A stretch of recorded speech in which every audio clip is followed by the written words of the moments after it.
Fala pessoal, boa noite, bem-vindo a mais uma live. Boa noite, pessoal.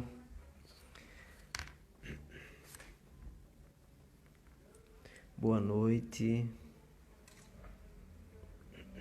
Boa noite, Lauren.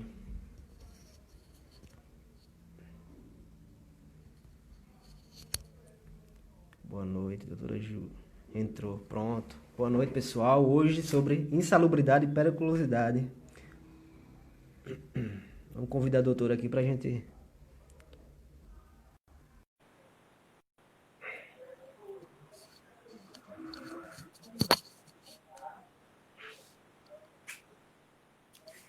Boa noite, doutora. Olá, boa noite. Tá me ouvindo bem? Tá me ouvindo? Boa noite. Tá me escutando? Tá me escutando? Tô te escutando. Você tá me escutando? Tô ouvindo. A Tá imagem ouvindo? tá um pouco travando só. Eu percebi mesmo. Peraí. E tá me vendo também? Tô te vendo e tô te ouvindo. Só não Tá me estou me vendo? vendo. O vídeo? É, Tá normal aqui. só tá travando um pouquinho pra mim.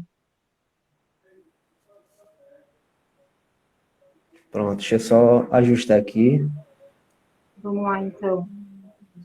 Vamos tentar aqui, vamos ver se a internet ajuda, né? É, Segunda-feira passada tive um problema com a internet, segunda-feira. eu Hoje vamos, assisti, né? eu assisti, sim. Doutora, inicialmente boa noite, né? Inicialmente boa noite. Boa noite, Feliciano. Boa noite, Maricel. Primeiramente, boa noite. Obrigado pela participação, né? Por ter aceito o convite.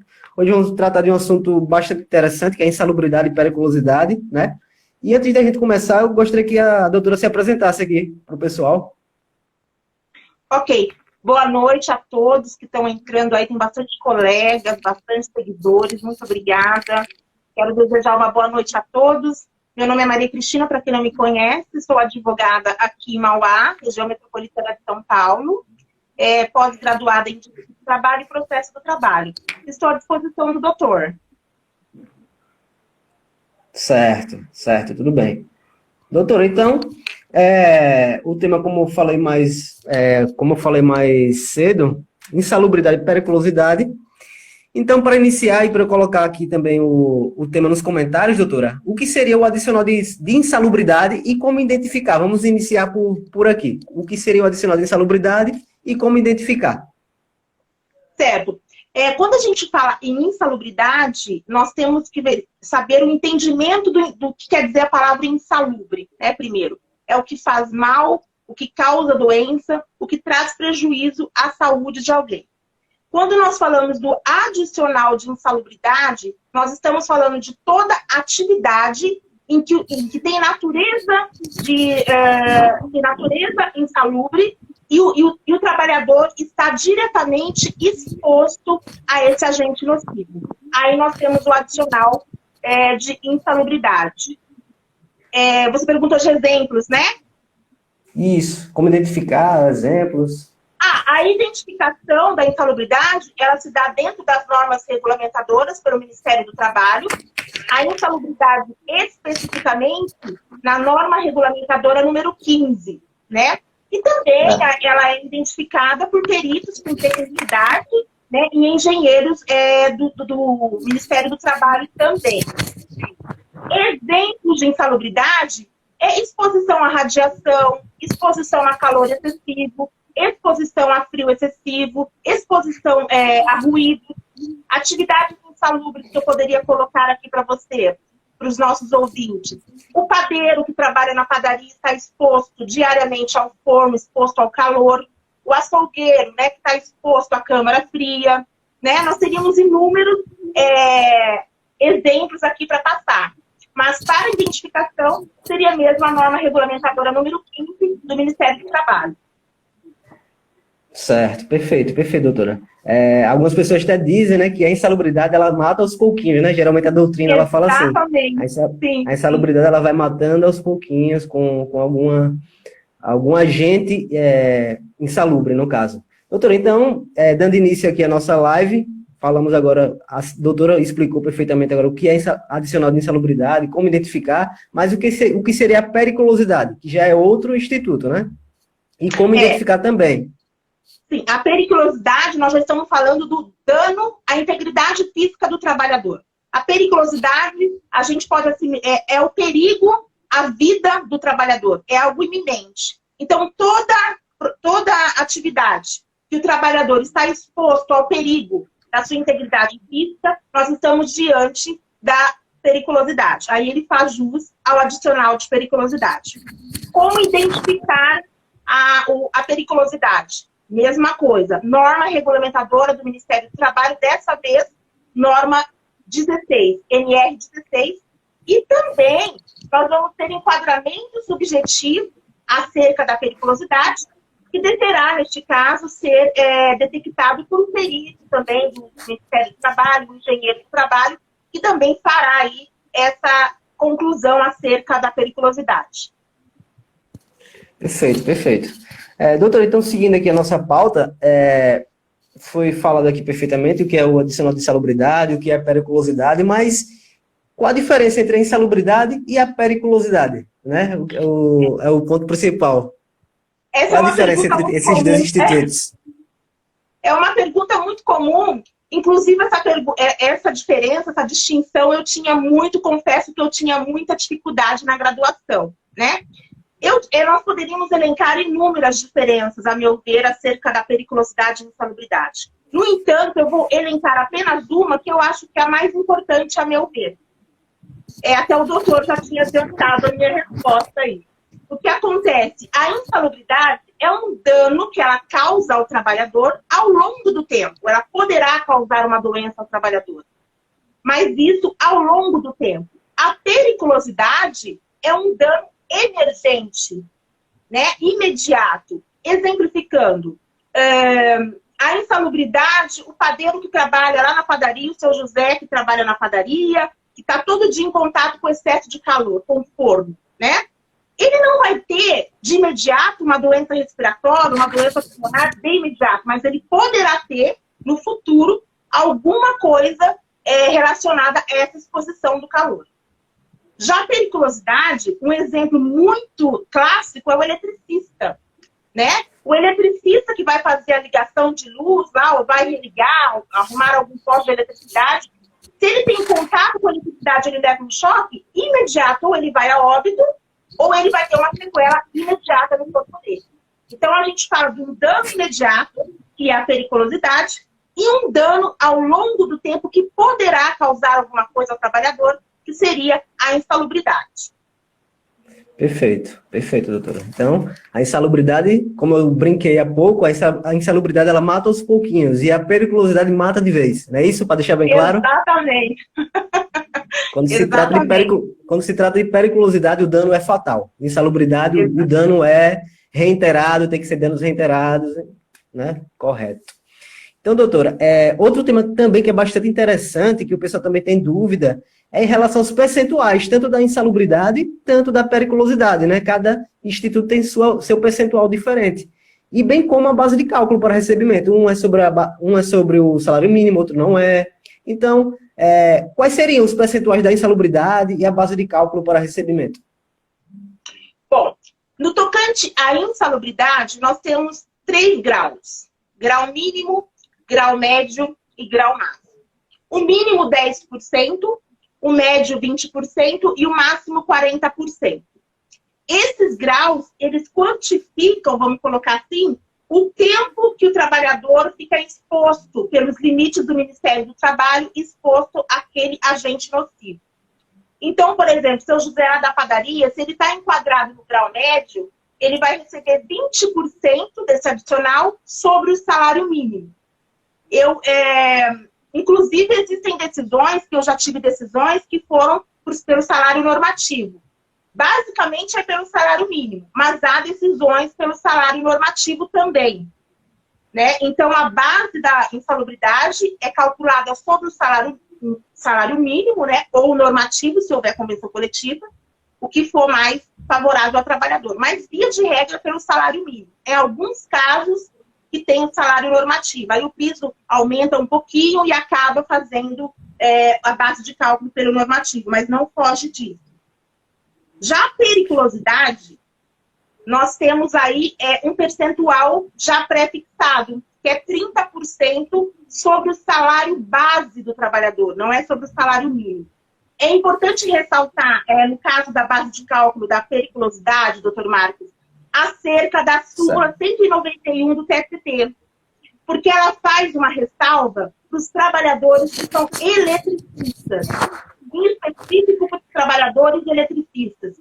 Então, neste caso, os trabalhadores que são eletricistas, que foram contratados sob a vigência da Lei 7.369 de 85, a periculosidade é calculada sobre o salário base e demais naturezas que foram consideradas como natureza salarial. Então, tem um plus aí, né, no cálculo da periculosidade para os trabalhadores eletricistas. Trabalhador que está exposto ao perigo, que não é eletricista, vai receber 30% sobre o seu salário base, sem nenhum acréscimo de gratificação, PLR, nada. Perfeito, doutora. Então, essa questão da base de cálculo é bem divergente no caso, né? Se eu não me engano, tem uma súmula do TST, inclusive, que proíbe a vinculação com o salário mínimo. Eu esqueci agora qual é essa súmula, mas ela proíbe a vinculação com o salário mínimo. É um entendimento divergente, realmente, em relação à base de cálculo para recebimento, tanto da insalubridade, tanto da periculosidade. Existe ainda uma discussão, apesar do TST já vem adiantando alguns julgados sobre isso, mas existe uma certa divergência. Então, doutora, a gente tratou aqui o que é o adicional de insalubridade, a gente adiantou o que é o adicional de periculosidade, como identificar cada um deles, a principal diferença, né, que a periculosidade, ela mata de uma vez só, a insalubridade vai matando devagar, não é isso? Sim. E a doutora falou perfeitamente. A doutora falou tão perfeito que a doutora encerrou nosso a doutora encerrou nosso assunto em menos de 10 minutos. Né? Nossa, então, pode falar, doutora, pode falar. Estou dizendo, a doutora falou tão perfeitamente que encerrou nosso assunto em 10 minutos. Respondeu todas as perguntas. Doutora, só para não ficar tão rápido, a base de complementação, a senhora queria falar alguma coisa sobre a periculosidade, sobre a insalubridade, só para a gente fazer esse bate-bola antes de encerrarmos, para não ficar tão rápido. Sim, eu gostaria de colocar algumas ressalvas que eu acho muito importante acerca do tema periculosidade e insalubridade. Quais seriam eles? Primeiro, é importante nós entendermos que eu posso trabalhar em um local insalubre, mas eu posso não ter direito ao adicional de insalubridade. Então, como que eu posso exemplificar isso? Uma secretária que trabalha numa clínica onde tenha lá os exames de raio-x, né? Que o técnico de saúde está exposto à radiação. A secretária que está lá na recepção, atendendo aos pacientes que chegam, marcando a consulta dos pacientes, ela não tem contato, ela não está exposta à radiação. Então, ela trabalha num local que tem insalubridade, entretanto, ela não está exposta à radiação. É muito importante também ressaltar que não vale somente o local ser insalubre considerado insalubre. É necessário que o trabalhador esteja exposto a esse agente nocivo, para que seja configurado aí a obrigação do empregador de pagar esse adicional de insalubridade. Né? Isso vale tanto para a insalubridade como para a periculosidade. Outra ressalva que eu acho bem importante sobre a dica é referente aos EPI. O equipamento de proteção individual é sabido que é obrigatório. O empregador tem que disponibilizar o equipamento de proteção individual ao trabalhador. Aí existem algumas empresas que nunca fornecem esse EPI e, de repente, tem um caso de uma reclamação trabalhista, tem um passivo trabalhista, onde ele é condenado a pagar adicional de periculosidade ou insalubridade, que seja, e aí ele começa a fornecer os EPIs para os trabalhadores. E aí? Aí a empresa está desobrigada a pagar a insalubridade ou a periculosidade? Não. O equipamento de proteção individual, ele não tem o condão de desobrigar o empregador a pagar o adicional de periculosidade e insalubridade. Entretanto, se ficar comprovado que com o equipamento de proteção individual foi extinto o agente nocivo, ou foi extinto o agente periculoso, poderá ficar desobrigada, sim, de efetuar este pagamento. Então, é muito importante, porque às vezes o trabalhador acha que trabalha no local que tem exposição à radiação, a agente nocivo, e ele acredita que porque ele está lá, ele tem o direito de receber o adicional de insalubridade e periculosidade. E não. É necessário que se verifique esses dois pontos, local insalubre, NR15, NR16, e também que ele esteja exposto a esse agente nocivo. Importante ressaltar também que eu posso trabalhar no local insalubre e periculoso ao mesmo tempo. Exemplo, um trabalhador da construção civil. Sabemos que na construção civil o trabalhador tem contato com agente nocivo, cimento, cal, areia, tinta, que são agentes insalubres, e ao mesmo tempo ele está trabalhando no local perigoso. Por quê? Ele está em exposição, altura, exposição à altura, ele está exposto a um andaime cair na cabeça dele, prédio desmoronar, alguma coisa nesse sentido. Então, ele está exposto à insalubridade e à periculosidade. Aí eu pergunto, ele pode receber os dois adicionais? Não. Os adicionais não são cumuláveis. O artigo 193, parágrafo 2º da CLT é bem específico. O entendimento do TST é o mesmo. O trabalhador deverá optar por um dos adicionais. Eu acredito que na minha narrativa ficou bem especificado que o adicional mais vantajoso para o trabalhador é a periculosidade, que é sobre o salário base, não é sobre o salário mínimo. Então, é importante que a gente tenha essa ideia, porque muitos trabalhadores acham que posso receber os dois, doutora? Não. Não pode. Vamos ter que optar por um ou outro. Né? Muitas reclamações, os nossos colegas entram com ações pedindo periculosidade e insalubridade. E pode acontecer na perícia técnica do técnico. Olha, realmente é um local insalubre e perigoso. E aí? Aí nós vamos entrar na CLT, né, que é bem específica quanto a isso, que não tem essa possibilidade de cumular esses dois adicionais. Né? E também se o posto seria bem... Entendeu? Não sei se o doutor ficou algum questionamento, de repente, que o doutor gostaria de perguntar acerca da insalubridade, da periculosidade. Perfeita colocação. Só queria fazer uma ressalva que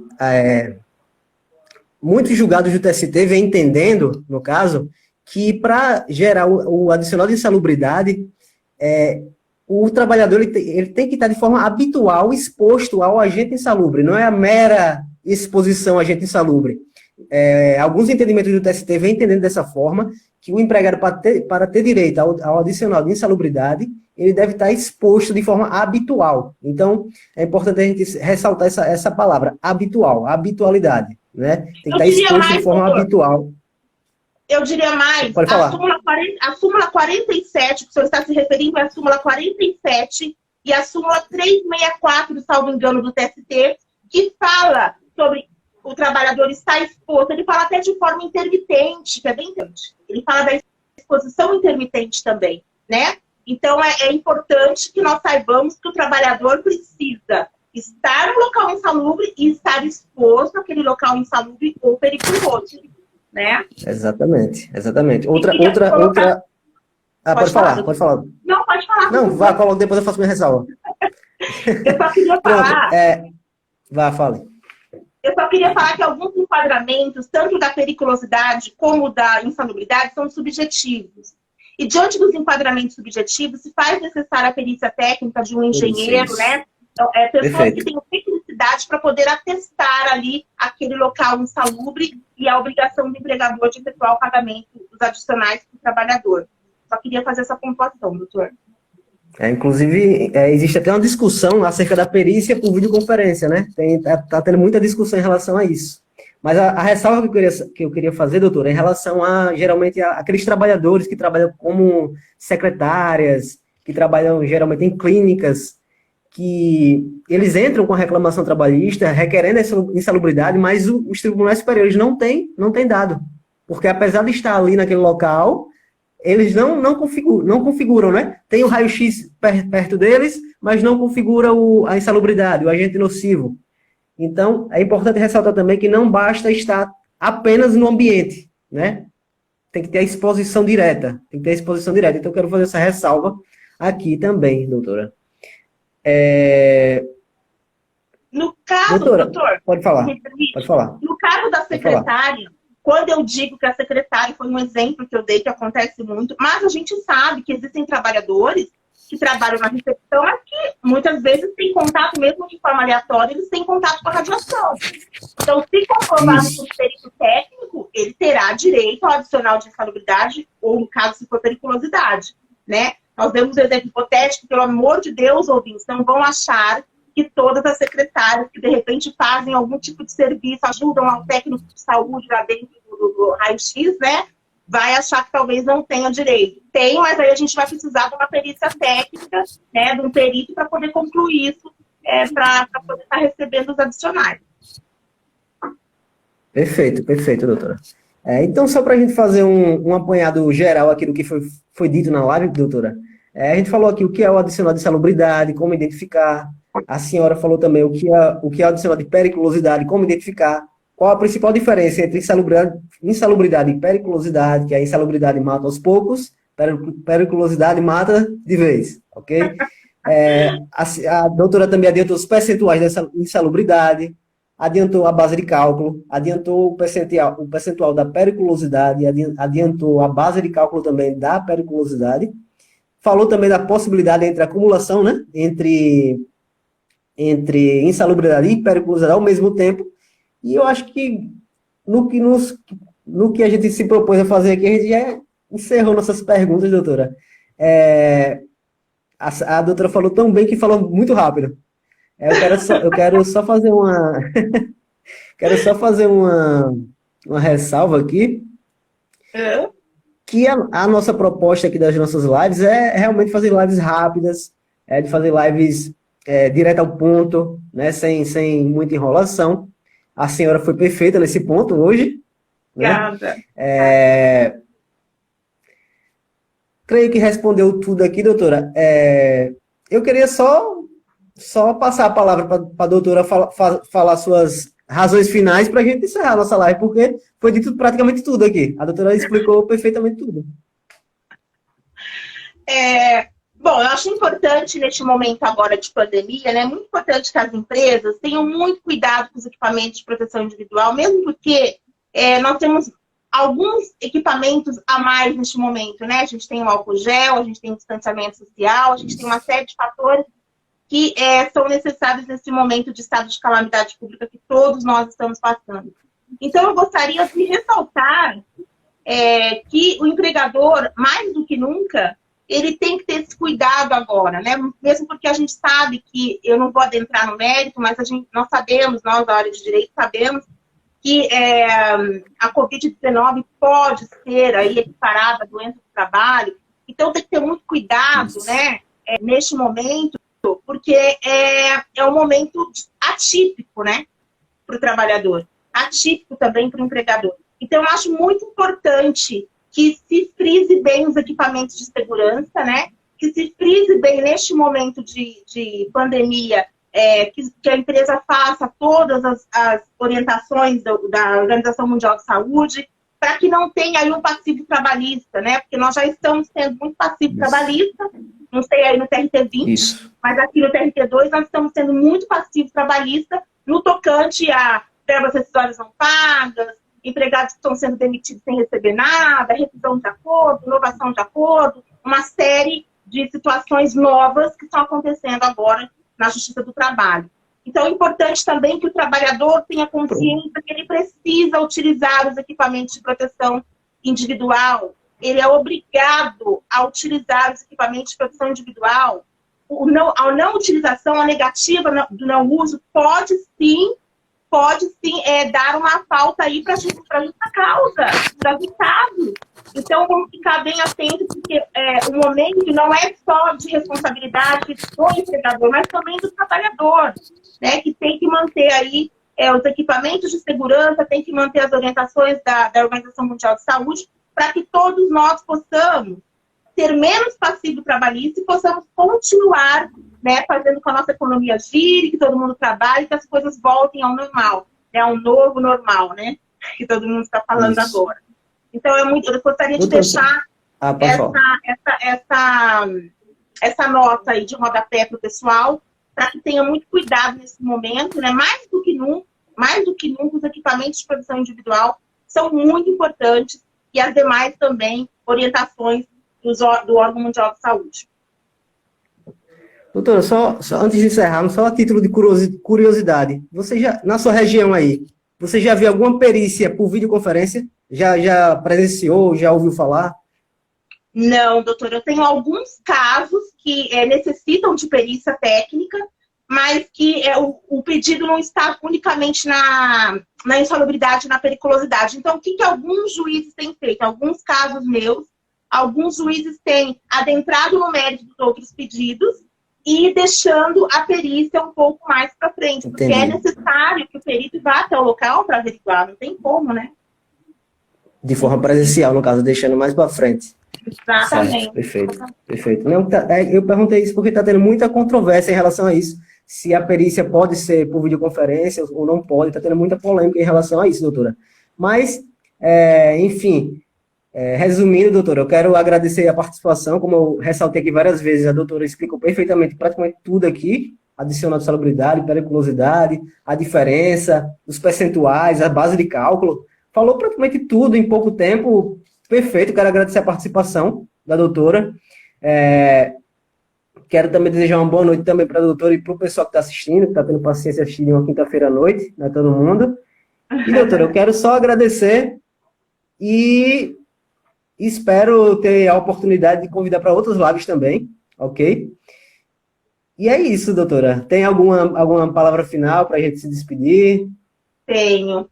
Doutor Marcos, eu queria muito agradecer. Primeiro, eu gostaria de agradecer por estar te conhecendo virtualmente, né? Que o momento agora é de se conhecer virtualmente. Eu queria muito agradecer o convite. Eu gostaria muito de agradecer o convite, a confiança. É um privilégio falar na sua página para os seus seguidores. Eu acompanho sua página diariamente. Eu conheci sua página através da quarentena, né? E faz parte do meu dia a dia. Tem conteúdos que são maravilhosos. Então, eu fiquei muito honrada pelo convite e fico à disposição do doutor para outros temas que vierem a surgir aí. Com certeza. Vai ter outros projetos de live que não vão ser só perguntas e respostas. Eu vou participar também aqui, também explicando, né? Não vou ficar somente de entrevistador aqui, doutora. Vai ter outros projetos mais para frente e desde já quero deixar o convite para uma próxima live, né? Para uma próxima oportunidade de uma live de um formato diferente. Esse formato de live é um formato de perguntas e respostas, onde o convidado tem o protagonismo, né? Nesse meu formato de live, geralmente o convidado tem o protagonismo de explicar, de debater aqui sobre o tema. Eu fico como um mero espectador só mediando a situação. Então, esse é o objetivo das minhas lives atualmente. Mas vai ter outro projeto, com lives mais participativas de ambos, que vai ter muita oportunidade e outros convites também, doutora. Então, eu quero só agradecer, de novo, a participação. Quero agradecer o pessoal por ter assistido aí numa quinta-feira à noite. Eu sei que não é fácil. Assunto insalubridade e periculosidade, numa quinta-feira à noite. Doutora, de novo, muito obrigado. Uma ótima noite, pessoal. Uma ótima noite e até a próxima. Obrigada, doutor. Boa noite a todos. Um abraço.